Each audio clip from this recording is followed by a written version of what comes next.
2024 সালে বাংলাদেশ নতুন করে স্বাধীন হয়েছে। 5ই আগস্ট শেখ হাসিনার পলায়নের মাধ্যমে বাংলাদেশ নতুন যুগে প্রবেশ করেছে। 2024 সালের 5 আগস্ট ছাত্র জনতার যে গণ অভ্যুত্থান হয়েছে, এটা শুধুমাত্র একদিনের জনগণের ক্ষোভের বহিঃপ্রকাশ নয়। বিগত 16 বছর যাবৎ বাংলার মানুষের উপরে, বাংলার মুসলমানদের উপরে, হিন্দুদের উপরে, বাংলার নারী পুরুষের উপরে যেই অত্যাচার খুনি হাসিনা করেছে, সেই অত্যাচারের ক্ষোভের বহিঃপ্রকাশ ঘটেছে 5ই আগস্ট। 2013 সালে নবী প্রেমিক তৌহিদি জনতাকে হত্যা করেছিল। 2009 সালে বিডিআর হত্যাকাণ্ড ঘটিয়েছেন। 2021 সালে বিবাড়িয়া এবং হাটহাজারীতে আমার ভাইদেরকে পাখির মতো গুলি করে হত্যা করেছেন।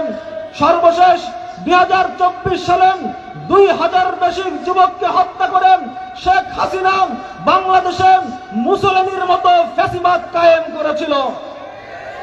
সেই জগদ্দল পাথরের মতো বসে পড়েন সেই শেখ হাসিনাকে আমরা উৎখাত করেছি। আমাদের স্বপ্ন কি ছিল? আমাদের স্বপ্ন ছিল একটি বৈষম্য মুক্ত সমাজ পাবেন। আমাদের স্বপ্ন ছিল নারীদের অধিকার প্রতিষ্ঠিত হবে। আমাদের স্বপ্ন ছিল বেকার যুবকদের চাকরি হবে ঘুষ ছাড়া।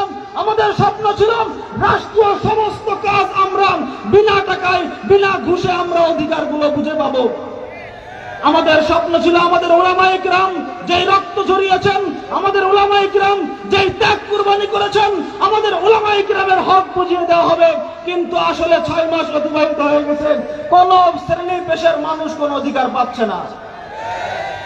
আসলে 1947 সালে আমরা রক্ত দিয়েছি, 1971 সালে রক্ত দিয়েছি, আবারও স্বাধীন হইলাম।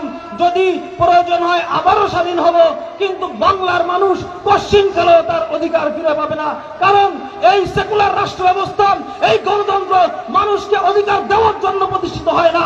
এটা হচ্ছে গুটি কয়েক মানুষের আঙ্গুল ফুলে কলা গাছ হওয়ার ব্যবস্থা। মানুষের অধিকার দিতে পারে ইসলাম। ইসলামই একমাত্র সাম্যের ধর্ম। ইসলাম পারেন নারীর অধিকার নিশ্চিত করতেন, ইসলাম পারেন যুবকদের বেকারত্ব দূর করতেন, ইসলাম পারে পুরুষের অধিকার নিশ্চিত করতেন, ইসলাম পারেন শিশুর অধিকার নিশ্চিত করতেন, ইসলাম পারেন অধিবাসীদের অবস্থা নিশ্চিত করতেন, ইসলাম পারবে রোহিঙ্গা সমস্যা দূর করতেন, ইসলাম পারবে পাহাড়িদের সমস্যা দূর করতেন, ইসলাম পারবেন সমস্ত সেক্টরের সমস্ত জনগণের একমাত্র অধিকার নিশ্চিত করতে পারে ইসলাম। এই জন্য নারায়ে তাকবীর, আল্লাহু আকবার, আল্লাহু আকবার, নারায়ে তাকবীর, আল জিহাদ, আল জিহাদ, সাবিলুনা, সাবিলুনা, আল জিহাদ, আল জিহাদ, ফরাসা মুক্ত দেশ গড়তে এগিয়ে আসুন, এগিয়ে আসুন, নারায়ে তাকবীর, আল্লাহু আকবার। প্রিয় সংগ্রামী সাথী ও বন্ধুগণ, বিগত 53 বছর যাবৎ গণতন্ত্র প্রতিষ্ঠা করার জন্য কাজ করেছি আমরা।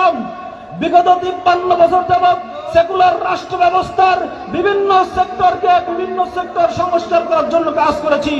আসলে আমাদের কোন ধরনের অধিকার নিশ্চিত হয় নাই। এমনকি 6 মাস অতিবাহিত হয়ে গেছেন, 6 মাসে আমাদের খুনিদের বিচার হয় নাই। এই 6 মাসে কোন সেক্টরের সংস্কার হয় নাই। এই 6 মাসে কিছুই হয় নাই।